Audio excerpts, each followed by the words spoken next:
Senador, estou vendo essas fotos aqui, eu lhe conhecia assim, hein? Mudamos, né, Roberto? Agora já deve ter pensado no doutor Tancredo. O líder da oposição, senador Aécio Neves, herdou o DNA político do seu avô Tancredo. Tancredo dizia algo que para mim nunca saiu da minha mente, da minha percepção. Né? Na política, quem deve brigar são as ideias e não as pessoas. E eu busco seguir essa trilha.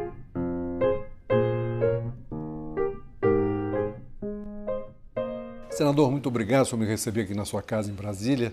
Primeira entrevista que o senhor está dando para a televisão depois da campanha presidencial. E falando em campanha presidencial, os grandes políticos que sempre participaram das campanhas diziam que o homem público nunca mais sai o mesmo depois de um banho cívico desses. Como é que o senhor se sente hoje? Roberto, em primeiro lugar, um prazer enorme recebê-lo aqui. E realmente uma eleição presidencial num país das dimensões do Brasil é uma experiência única.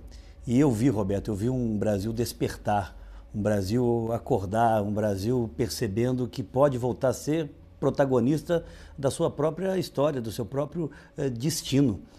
Eu percebi que é um Brasil ainda com diferenças absurdas, vergonhosas a nos separar, mas eu encontrei o mesmo sentimento sempre de esperança e de confiança no futuro. Foi para mim, Roberto, um privilégio extraordinário ter podido caminhar nessa campanha, falando a verdade, defendendo as coisas em que eu acreditava. Esse talvez tenha sido o meu maior privilégio. E ninguém volta o mesmo. Eu acho que cada olhar de esperança, a cada abraço apertado, a cada senhora idosa que me procurava para dizer que mesmo sem precisar iria às urnas, as crianças que se envolveram nesse processo, acho que tudo isso me deixa uma marca muito forte e de muita confiança no nosso futuro. Agora, falamos em campanha, desde 89, aquela campanha com Collor, Brizola, Lula, Mário Covas, não houve uma campanha tão agressiva, tão dura, que aliás não é muito o seu temperamento. Como é que o senhor enfrentou isso? Olha, Roberto, essa campanha passará para a história com duas marcas muito claras e diametralmente opostas. A primeira, protagonizada pelos nossos adversários. A sordidez, as calúnias, as ofensas, o aparelhamento da máquina pública, a chantagem para com os mais pobres, dizendo que nós terminaríamos com todos os programas sociais. Não só eu fui vítima disso, Eduardo foi vítima disso, Marina foi vítima disso e eu também.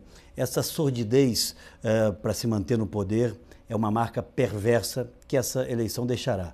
Mas, por outro lado, tem essa outra extraordinária marca, que foi o despertar do Brasil, a qual me referi agora. Pessoas que não tinham vinculação partidária, jamais tinham militado politicamente, pegaram a bandeira e foram para as ruas, acreditando que podiam construir um caminho melhor. E eu vou ficar sempre comigo com essa marca, com esse olhar de esperança ao qual me referi, mas principalmente com o sentimento de que nós temos, depois dessa eleição, um Brasil diferente do que nós tínhamos antes. Pode escrever isso. Agora, o senhor é um democrata, sempre tem muito apreço pelas instituições, né?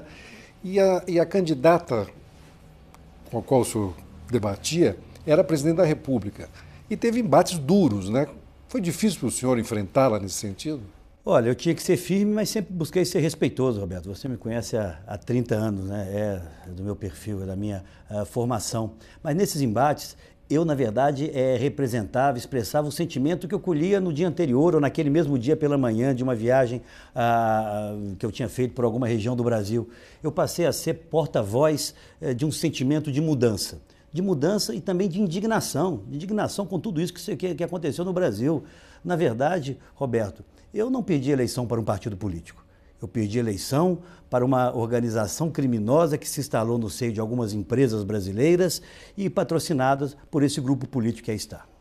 Agora, o doutor Ulisses dizia sempre que a gente nunca deve contar para as nossas mulheres quando a gente briga com um político, porque elas não perdoam, né? Como é que a dona Letícia recebia essas brigas todas, tal, em casa? E gaúcha ainda gaúcha, cima, né? Não esquecem jamais, porque a gente é do ramo, a gente sabe que um ataque numa campanha eleitoral, um determinado embate, até determinado limite faz parte do jogo, mas as nossas mulheres, né, as nossas famílias não entendem isso.